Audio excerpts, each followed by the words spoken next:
Aha nongeye kuguhereza ikaze hano kuri MS TV kabisa. Nizera ko ukomeje kugenda umera neza cyane. Ngiye nk'ibisanzwe amazina yanjye ni Simba. Mba meze neza Monday to Friday. Ese wowe umeze ute ahantu uherereye? Ngiye nk'uko nari mbikubwiye meze neza cyane kabisa. Ushobora kuba watanga igitekerezo cyangwa se inyunganizi y'iki kiganiro twandikira ku mbuga nkoranyambaga zacu zigiye zitandukanye.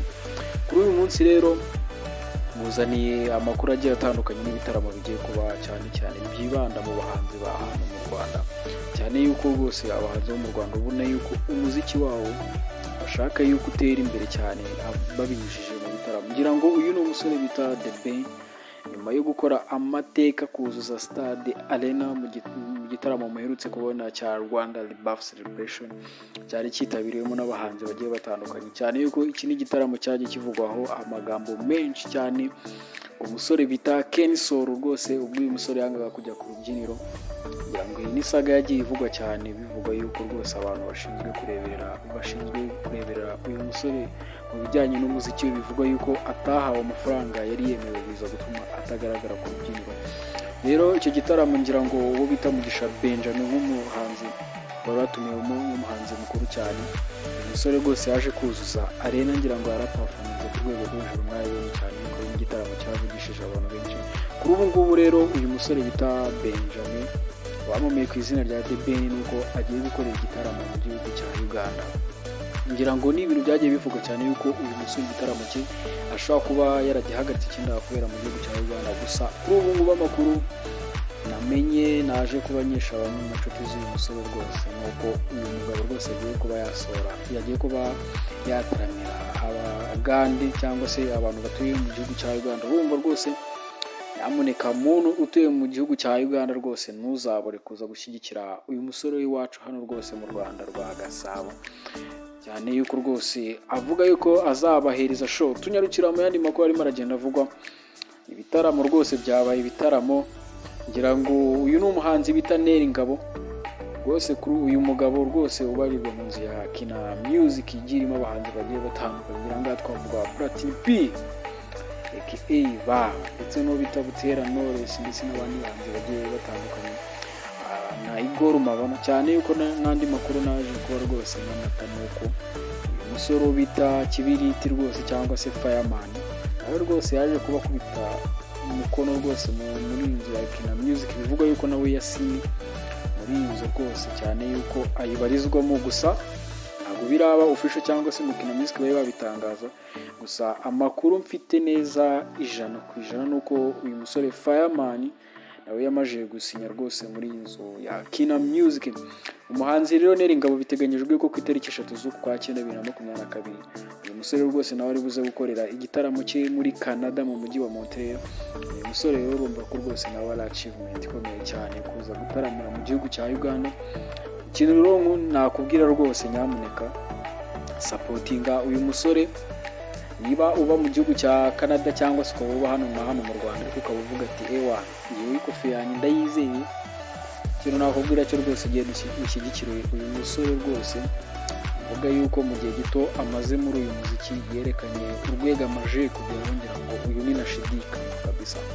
Mubwira yuko nizera ko ukomeje kugenda umera neza cyane. Mubwira ngo kora subscribe niba utarakora subscribe kuri channel, ubundi bwo tugenda twibana rwose mu makuru agiye atandukanye, showbiz, entertainment, amakuru y'imikino, amakuru acara yose ni hano uyumva bwa mbere. Mubwira ngo rwose komeza ugire umunsi mwiza. Wifuza ko waduheza igitekerezo cyangwa se inyunganizi, nta kabuza rwose wajya kuri Instagram yanjye ni Simba Only, cyangwa Facebook page ni Simba Only. Ubundi bwo rwose ukanyandikira tukaba twavugana, cyangwa se ukampamagara no kuri 0791 26 cyangwa se bwo ukananyandikira kuri WhatsApp. Ubundi bwo rwose tukaba twavugana. Ngira ngo no munsi nibanze mu makuru agiye atandukanye y'ibitaramo cyane.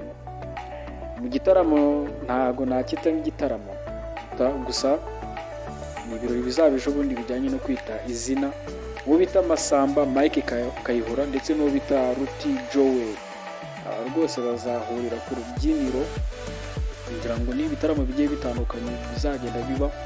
Rero ahangaha nakubwira ko iki gitaramo cyo kwita izina kizaba kirimo nabonye hari nk'umurejanderi wa Arsenal rwose uzaba waje hano mu Rwanda, mbona ni nayo mushyitsi mukuru uzaba usa nk'uwaje, ngira ngo n'umusifuzi Mukansanga, ngira ngo uyu asanzwe asifura muri shampiyona yo mu Rwanda y'abagore ndetse na shampiyona mpuzamahanga, cyane ko twavuga ko ari nawe musifuzi ugiye ukomeye cyane kurusha abandi, ngira ngo mu gitsina gore niko navuga. Ayo ngo rero akaba ari amakuru yari agiye atandukanye arimo aragenda avugwa mu bitaramo rwose bigiye kugenda biba, kugira ngo komeza ukore subscribe rwose ujye urushaho kugenda wimenyera amakuru agiye atandukanye. Bitwaye iki se ukoze subscribe? Nizere ko ibintu ari amahoro. Ibyo bitaramo byose ni ibitaramo bigera kuri 3 ahubwo ngiye gusa hari ibitaramo byinshi rwose bigiye bitandukanye, gusa inkuru yindi nshaka kuza kuba gukurikizaho cyangwa se nshaka kuzabwira nyiri gushakira ubwino ni kugenda rwose musanya, ngira ngo mwagiye mubona mu minsi ishize ko harimo haravuga igitaramo kizaza Wizkid ndetse n'uwo bita Burna Boy, yuko abo basore bazazira rimwe mu Rwanda. Ese niye mpamvu batari kuza?